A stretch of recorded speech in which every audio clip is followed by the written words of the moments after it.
Hello friends, Adam-Wilber here, and first and foremost, thank you for trusting me with some of your time. Secondly, let's just get it out of the way. Do me a favor, hit the subscribe button, the notification bell, and annihilate that like button for me. It really does mean a lot, and it helps with the algorithm so I can get these videos in front of as many people as possible. Today's video is a little bit different. I'm gonna be sharing with you a TEDx talk I did at Fenway Park in Boston. So without further ado, let's just dive right into it. This is my TEDx talk at Fenway Park. I hope you take something from it.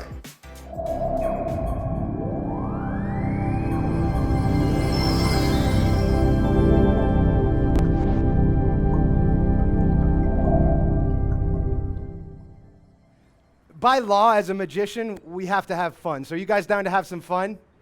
Yeah. Okay, cool. So my name, it really is, first of all, a true pleasure to be here with you guys. This has been quite a dream of mine to stand on any sort of TED platform. I think the whole mission of this organization is amazing. So my name is Adam-Wilber, and I am a magician, I'm an inventor, and I'm a mentalist. You know what that means for my two kids, right? They get away with absolutely nothing, okay? But it also means that as my job, I have to really focus on perspective. See, what I do in my day job is invent magic tricks for other magicians. I work with an amazing team of creatives where we dream up the most impossible ideas we can. I mean, our job is quite literally to take impossible and bring that to fruition. While it's an amazing job, it's also a very challenging job, and one that makes us, almost forces us to keep our perspective on what's possible and what's not possible in check at all times. My goal for you guys today is that when you leave here, maybe you leave here with a little bit more of a curious outlook on life. And of course, we'll have some fun along the way. So, as a speaker, it's been told to me that my job is to try and win my audience over in the first couple minutes. So I figured what better way to win the audience over than bribery, right? So I'm gonna actually break the magician's code. What I'm gonna do is teach you guys a trick. Now first I'll show you the trick, hopefully it fools you, but then I'll walk you through step by step exactly how you can do it for your friends and family. Does that sound fun? Do you guys wanna learn a trick? Yes. Awesome. Now this trick is very near and dear to my heart. It's the first trick I ever learned when I was 6 years old. Now imagine this, at 6 years old, I walk up to my father and I show him a magic trick, and his response was, "How the hell did you do that?" At 6 years old, for your father to say that to you, it is the most liberating and empowering thing you could hear. So I never looked back, and for the last 30 years, I've been studying and performing magic. So this trick specifically is the trick that started that off, and I'd like to share it with you now. It's called the silk trick, for pretty apparent reasons, right? It uses a red silk. And the idea is quite simple. You take the silk and poke it into your fists like this. Now, when I did this trick to my dad, he gave me a funny look. And I went, Dad, you think I'm putting it up my sleeve? I'll put my sleeve up just a bit so you see that's not the case. But as the silk goes all the way into the fist, every good magic trick has what's called the cliched magic gesture or pose. It looks like this. I know it looks goofy, but it makes the magic happen because that silk is now an egg. Pretty cool, right? Actually, the silk jumped into my pocket. Thank you, ma'am. If you're gonna clap, move around, make it look like a crowd, okay? Thank you. So that is the very first trick I ever learned as a magician. Now here's the thing about magic tricks. Once you know the secret to the trick, it's really pretty stupid, okay? I gotta be honest, this trick is no different. All you need for this trick to work is a bright red silk and one of these. Yeah, I know. It's a fake egg with a hole in it. It's a wooden egg. Now, of course, these are laid by decoy ducks. Thank you for the couple that got the joke. I appreciate that. So what you need are 2 silks. Here's a pro tip for you. You're gonna wanna make sure the silks are the same color. Makes the trick a lot better, okay? The next thing you need is this fake wooden egg, and you can get this at any hobby store. Now that you have your props, the next part of the trick is called the setup. It's where the props go before the trick. So I'm right-handed, so I take the fake egg and I put it in my left pocket. I take one of the silks and I leave it sort of in full view. And then the other silk goes in your other pocket. Now what you're gonna do is you're gonna walk out on stage and you're gonna palm the fake egg. Palming just means holding it in my hand in a non-suspect kind of way. Okay, so I'm just kind of holding it this way so they don't see it. Now, if I come out and take the fake egg out like this, all your eyes go right to my hand because it's the only thing moving. So here's the way to combat that. You walk out and say, hey, I'm going to do a trick with a silk. And everyone looks at the silk and allows me to pull the fake egg out, okay? Now that you've got the egg, you stroke it over your hand, the silk over your hand, to make it look like your hand is empty. And then the rest is very simple. You just poke the silk into the hole in the egg. Now, if you're a funny person, this is a good time to tell a joke. I will say one thing not to do. Don't show it this way because they'll see it going in and they'll go, what the heck is in his hand, right? So you push it all the way in, and that cliched magic gesture that I told you about, that is real. And the reason, it's called building dramatic tension. So they're wondering, what's this crazy guy doing with a silk? You give them one of these, and they go, what the heck? But then you show it's turned to an egg, and the silk is in the other pocket.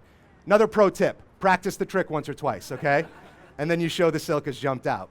Now, there is a problem with this trick. It's flawed. See, I perform a lot at corporate events where I'm surrounded. And if you're in a position where there are people behind you, it's not a great trick because they get a nasty view from the fake egg into the silk, right? You don't want that. But see, my friends, this is where perspective really comes into play.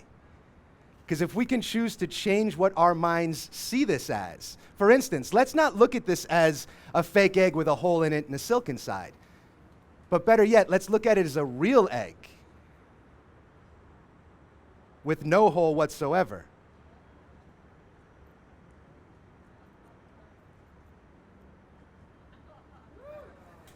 Thank you very much. Now watch the egg.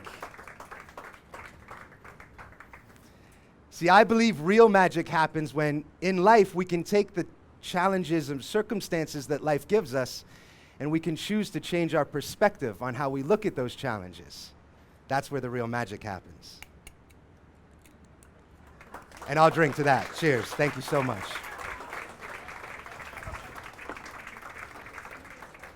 That is the dirtiest trick I do, so don't worry about that. Now, if you look up perspective in the dictionary, the first thing that comes up, they say it's the ability to draw something on a two-dimensional plane as to give it height, depth, and width.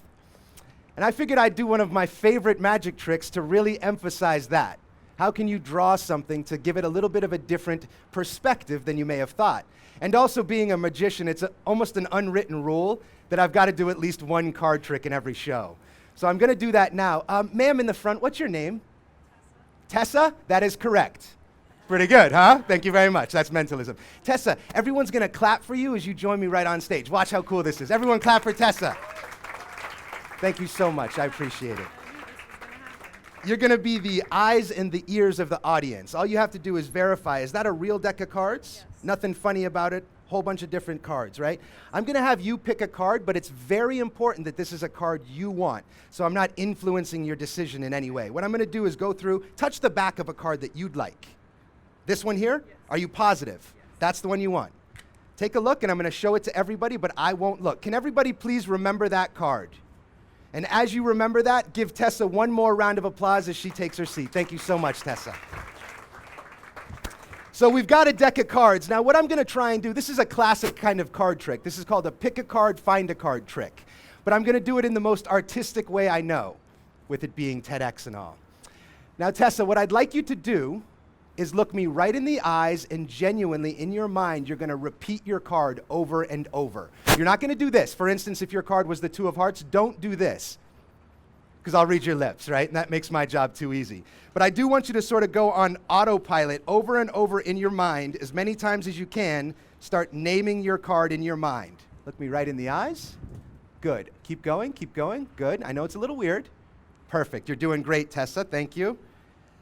Now I'm going to draw sort of a blank slate here. This will be our playing card. This will be our blank slate of a playing card. So first send me the suit of your card, just in your mind, the suit. Good. Perfect. You guys will notice pretty quickly that I am a much better magician than I am an artist, but I think this will suffice to get my point across. Now, the value. Ace, 2, 3, up through king. Oh, great. Tessa, you've done this before. This is perfect. Now, Tessa, in a nice, loud, clear voice, I'm going to show you a card, and it'll be a yes or a no answer. I feel pretty good about this. We're going to go for this. Tessa, nice, loud, clear voice. Is your card, be honest, the Ace of Spades? No? No, are you being serious? Do you guys want to see a coin trick? I know a heck of a coin trick. No. See, we talk about perspective here, right? And that first definition of perspective, we look at this as the ace of spades. One card, one single card. But with just a simple line, we can change the perspective completely of what this is. Now, it's a complete deck of cards, 52 cards. Your card must be in there. Thank you very much. Thank you very much. It's a gift. I was born with it. In all honesty, Tessa, what is the name of your card? Name it out loud so everyone can hear. The Five of Diamonds. Now that we've changed our perspective, the real magic can happen. The Five of Diamonds. Give Tessa one big round of applause. Tessa, this will be for you. I'll put my name on it, because at some point this will be worth about 50 cents on eBay.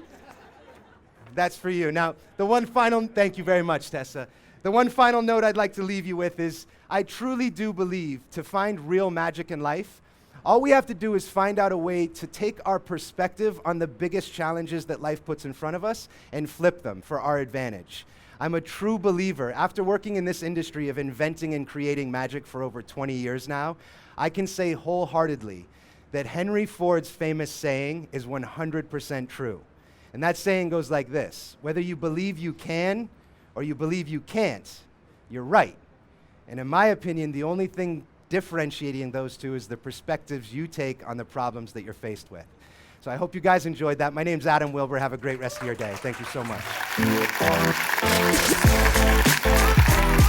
So that was it. I hope you took something from that. I had a truly amazing time doing it. I've done 3 TEDx talks with Beacon Street, and I'll be sharing those across the next couple months on this platform as well. So again, thank you for your time. Thank you for trusting me with some of it. And as always, until next time, my friends, onward.